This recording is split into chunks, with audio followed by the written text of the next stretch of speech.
The world of The Last of Us is dangerous. Unless you're living in a protected area, there is something lethal around every corner. Once you venture out of your home, you're in danger. And where we're taking the story and where we're taking Ellie is like each step of the way, she's putting herself in more and more danger to bring these people to justice. I would say that the world, in every sense of the word, is bigger than Last of Us Part 1. Both in scale and the amount of physical space that exists for you to explore, for you to encounter other people. Yeah, this route has its perks. Our hope is to make every corner a challenge, make every decision hard for Ellie. And so we do that not just in the gameplay you experience, but also in the level design.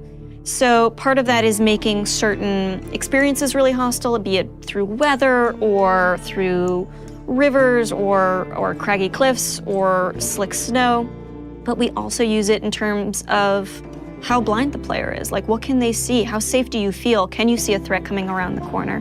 You never know if the bullets in your gun are going to be enough. You never know if you can stop and bandage your arm. You can never fully breathe. And we want you to be in alignment with Ellie, who can never fully breathe when she experiences this trauma. For Jackson specifically, we wanted to make it feel like a very close-knit kind of community that's focused on family, focused on sustainable ways of living. I obviously have the hydroelectric dam generator that's powering the town, so we have electricity in Jackson, which is not something that maybe players would expect to see in the world. But given that we're further in time, we wanted to show that there are certain people dedicated in the world to rebuilding a life that doesn't revolve around killing people and scavenging.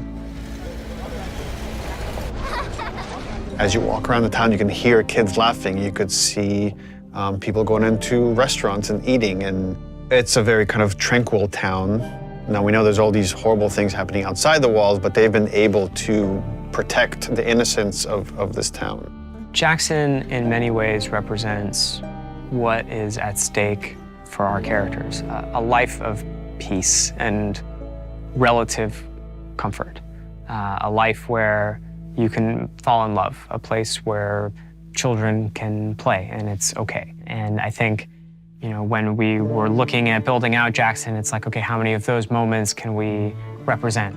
What's awesome about the world of The Last of Us is it shows just how precious the things that we take for granted in our everyday lives, how precious those things really are.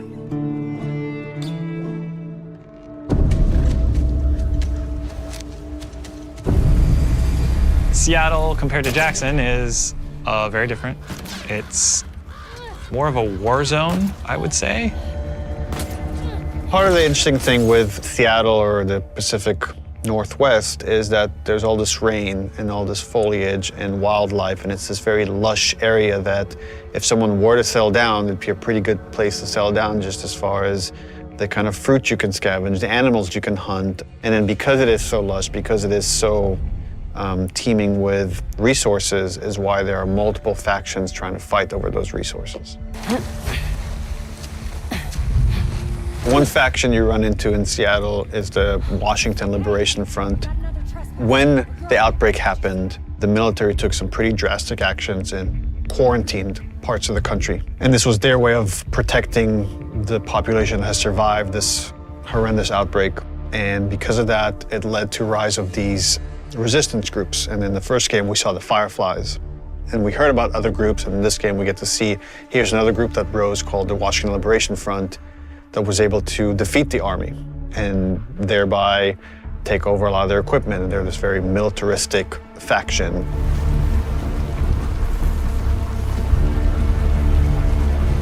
And at the same time, you have the Seraphites. And they're a religious group that also came up out of the outbreak that believed that the pandemic came because of sin. They're trying to reset the world and return it to a better place than it was. In The Last of Us, almost any group that has survived this long has to be dangerous. If you're not dangerous, you're not going to survive. You're going to become someone's victim. And the two factions you run into are both very dangerous. The WLF has a lot of military equipment that they're able to use defense area, and they have large numbers, whereas the Seraphites are very quiet and stealthy and able to use the large amount of foliage to their advantage, and they fight more in this kind of guerrilla warfare. How you deal with them is going to be different because they have different language, they different communication style. The scars will whistle to each other with this different language. And they have some of the stuff that you have. You have a bow and arrow, they can hit you with arrows and impale you, and you have to pull the arrow out. They have big sledgehammers and melee weapons. The WLF, they have trained dogs that will sniff and attack you. Dogs are a new level of threat that Ellie hasn't had to negotiate before, and hopefully they create a new complicated choice for the player. We saw in them an opportunity to challenge people's perceptions of what a combat setup can be. We wanted to find really hard choices. The dogs themselves have names. They're called out by their owners. We wanted every setup to be challenging. That smell. Looks like infected did this. How many do you think it would take to bring down a moose? Infected are still a threat in this world.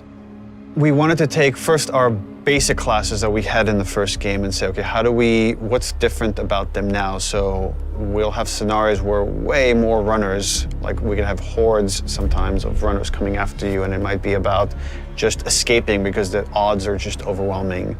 You know, this thing just keeps mutating. There's certain evolutions of infected that you haven't seen before, certain new classes. There's the Shamblers, which kind of have these exploding acid clouds when you get near them. You're running down a hallway and you have to suddenly make a decision like, oh, do I want to take the damage and go through this cloud, or find some other route, or go back the way I came? And it kind of forces you to, on the fly, kind of make new decisions about how you're going to deal with the threat behind you or potentially in front of you. So again, it's about how do we make fighting against infected intelligent. So when you come on a space, you're listening to audio cues because different classes will make different sounds. If you just go in guns blazing and throw caution in the wind, you could easily get overwhelmed and regret that strategy. That level of uncertainty and instability is something our characters have to carry with them every day as they go out into the world to protect the people they love most. And that threat is banging on their door every day. I really hope you make it.